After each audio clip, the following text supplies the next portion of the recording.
Aumônier militaire catholique. Aumônier militaire, prêtre aux armées.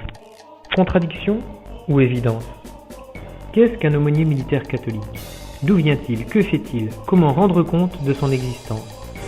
Telles sont les interrogations légitimes que nous pouvons porter en nous. Ensemble, nous allons dissiper un peu le brouillard de nos esprits en y faisant pénétrer quelques rayons de lumière. Aujourd'hui, chaque régiment de France se voit attribuer un aumônier de chaque confession religieuse reconnue par la République. Catholiques, protestants, israélites et musulmans. Il existe un unique aumônier militaire orthodoxe à la Légion étrangère. La République justifie cette décision par la reconnaissance du droit inaliénable qu'a chaque personne de pratiquer sa religion. Ce droit est bien entendu assujetti dans la pratique aux dispositions matérielles, contraintes d'horaires et de lieux, qui sont dictées par la mission principale confiée aux militaires, mission opérationnelle ou obligation de service.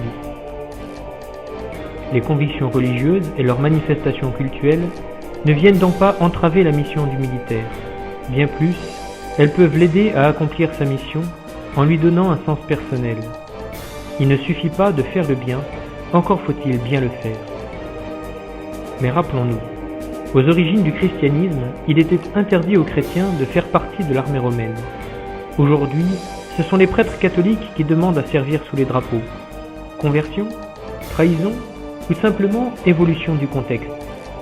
Serait-il possible aujourd'hui de faire l'inverse de ce que nous faisions hier, sans trahir pour autant nos principes?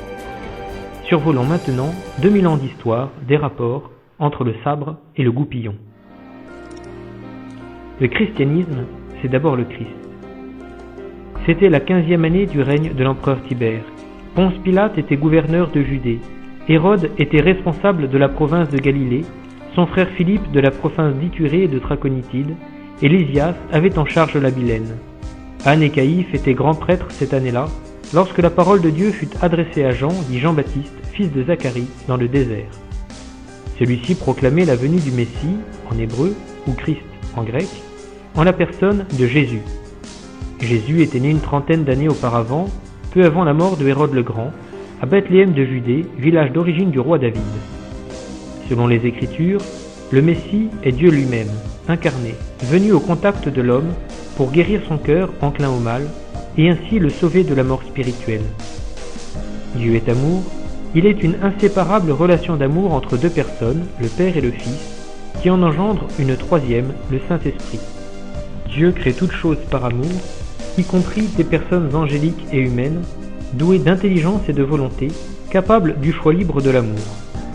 Certains anges refusent de répondre à l'amour divin par le don de soi et s'enferment dans le repli égoïste du cœur qui ne laisse pas de place aux autres créatures si ce n'est comme objet utilisable pour son profit personnel. Ils entraînent dans leur dévoiement l'ébauche de l'espèce humaine, Adam et Ève. Les hommes, à la différence des anges, ne savent pas suffisamment ce qu'ils font. Il leur est donc permis de constater leur erreur et de revenir sur leur choix. La conversion leur est possible. Dieu va alors déployer tout son génie à convaincre l'homme de revenir librement à lui. Il va reconquérir le cœur de celui qui l'a quitté, mais que lui n'a pas cessé d'aimer. Dieu qui t'a créé sans toi ne veut pas te sauver sans toi, dira saint Augustin. Ce salut spirituel s'accomplira par la mort de Jésus, c'est-à-dire par son dernier acte, le point d'orgue de sa vie, un acte d'amour de Dieu le Père et des hommes. Il est 15h, le 7 avril de l'an 30. Depuis, les hommes peuvent communier à cet acte suprême de don de soi, motivés par un amour sans ombre et infini, à ce sacrifice parfait, en ouvrant leur cœur au don de Dieu, sollicité dans la prière, promis et réalisé dans les sacrements. Depuis 2000 ans, le Saint-Esprit répand le salut de Dieu dans les cœurs humains qui s'ouvrent et s'abandonnent librement à son action. Jésus le Christ prêchait par la parole et par l'exemple l'amour de Dieu et de son prochain, c'est-à-dire de tout homme, ami naturel ou même ennemi, en raison de l'amour même de Dieu qui est un amour universel qui embrasse toutes ses créatures. Si cet amour s'enracine à nouveau dans tous les cœurs, s'en sera fini de la guerre, qui est normalement le dernier recours pour faire valoir ses droits ou ceux de son allié, et s'en sera même fini de la violence, qui est l'expression facile et brutale de l'affirmation de soi aux dépens de l'autre. Mais voilà, il faut être réaliste. Chaque homme évolue à sa vitesse propre, et les générations se chevauchent. La conversion de tous les cœurs humains ne sera pas instantanée et universelle.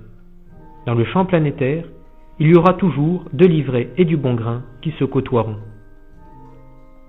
C'est cette réalité qui permet aux chrétiens, et en particulier à l'Église catholique, de ne pas aimer la guerre sans pour autant la condamner en soi, de laisser porter les armes tout en s'en méfiant, de donner mission à des aumôniers militaires arborant les rameaux de la paix sur leur treillis bariolé. Peut-on servir Dieu et César? À vrai dire, cela dépend surtout de César. Au 1er siècle de notre ère, il était interdit à un chrétien de faire partie de l'armée romaine, parce qu'un culte à l'empereur y était rendu. Ce n'est pas directement la fonction militaire qui était proscrite, mais l'idolâtrie latente qu'elle supposait.